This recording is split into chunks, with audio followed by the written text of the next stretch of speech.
Imagine sitting inside a commercial airplane at 35,000 feet. The cabin is calm, people are watching movies, talking, sleeping, or looking out the window. Everything feels completely normal. But thousands of feet above the ground, the air outside the aircraft is dramatically thinner than the air you are breathing inside the cabin. That is why the aircraft is pressurized. The cabin is not kept at sea level pressure. Instead, the aircraft maintains a cabin pressure equivalent to a much lower altitude, allowing passengers and crew to breathe normally, while the airplane flies much higher. Now imagine something goes wrong. The cabin pressure begins to fall. At first, you may not even understand what is happening. There may be an alarm. The oxygen masks may suddenly drop from the ceiling. The crew immediately begins emergency procedures. But what is actually happening inside your body? The first thing to understand is that the oxygen in the cabin does not simply disappear. The air still contains roughly the same percentage of oxygen. The problem is pressure. As the surrounding pressure falls, the pressure pushing oxygen into your lungs falls as well, and that means less oxygen becomes available to your bloodstream. This condition is called hypoxia, and your brain is one of the first organs affected. That is where things become dangerous, because hypoxia does not always feel like suffocating. You may feel lightheaded, you may become confused, your coordination can deteriorate, your vision can change, your ability to make decisions can become impaired. And one of the most dangerous parts is that you may not realize how impaired you have become. At high altitude, your brain can lose the ability to correctly judge what is happening to you. So the question is no longer simply whether you can breathe. The question is whether you can recognize the emergency and respond before your ability to act disappears. At 35,000 feet, the FAA gives an average time of useful consciousness of roughly 30 seconds to 1 minute. That means the time available to perform useful actions can be extremely short. And after a rapid decompression, that window can be reduced even further. The FAA gives an average range of roughly 15 to 30 seconds at 35,000 feet following rapid decompression. These numbers are not a guarantee. Every person is different. Fatigue, physical condition, activity, altitude, exposure, and the speed of the decompression can all affect how someone responds. But the message is simple. At cruising altitude, you may have far less time than you think.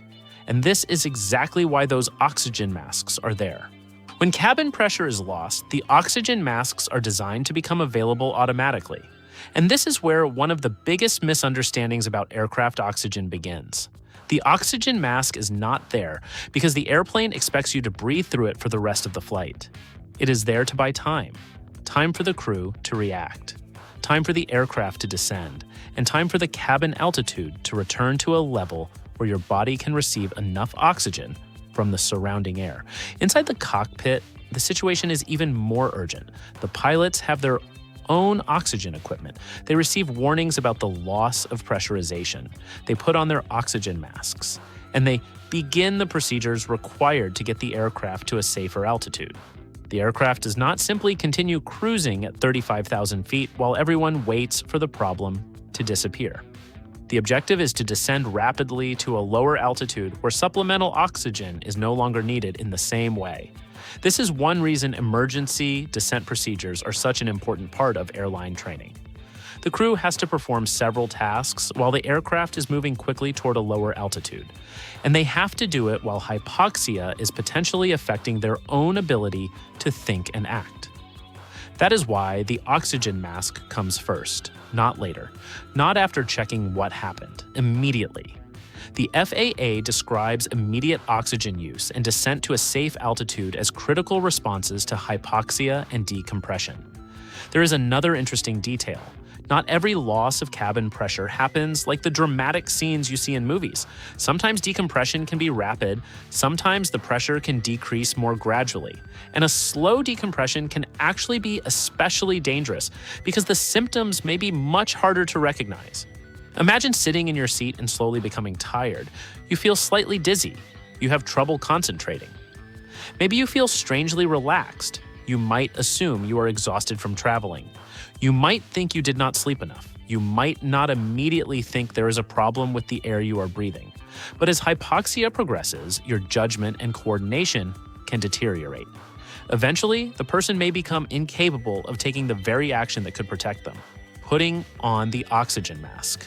That is why recognizing the emergency early matters so much. And there is another reason the aircraft has such a dramatic response to a loss of pressurization.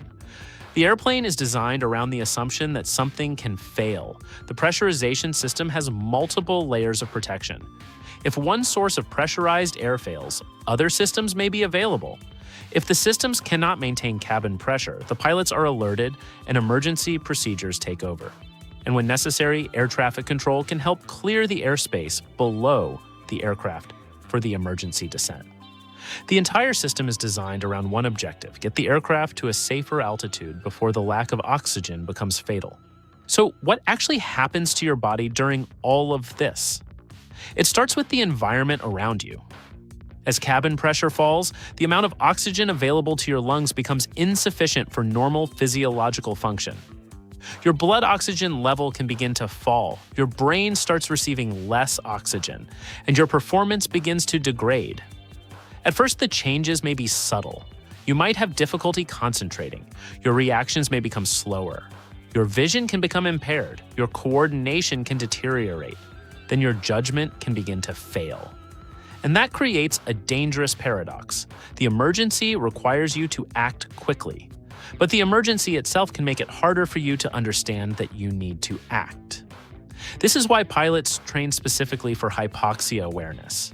The FAA even uses altitude chamber training and demonstrations to show how quickly performance can deteriorate. And there is another important distinction. Time of useful consciousness does not mean the exact moment you will become unconscious. It means the approximate period during which you can still perform useful actions effectively. After that point, your ability to respond can deteriorate rapidly.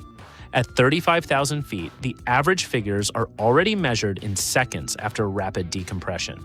At 40,000 feet, the available time can be even shorter. The exact response depends on the individual and the circumstances, but the principle remains the same. Altitude changes the amount of time your body has to respond.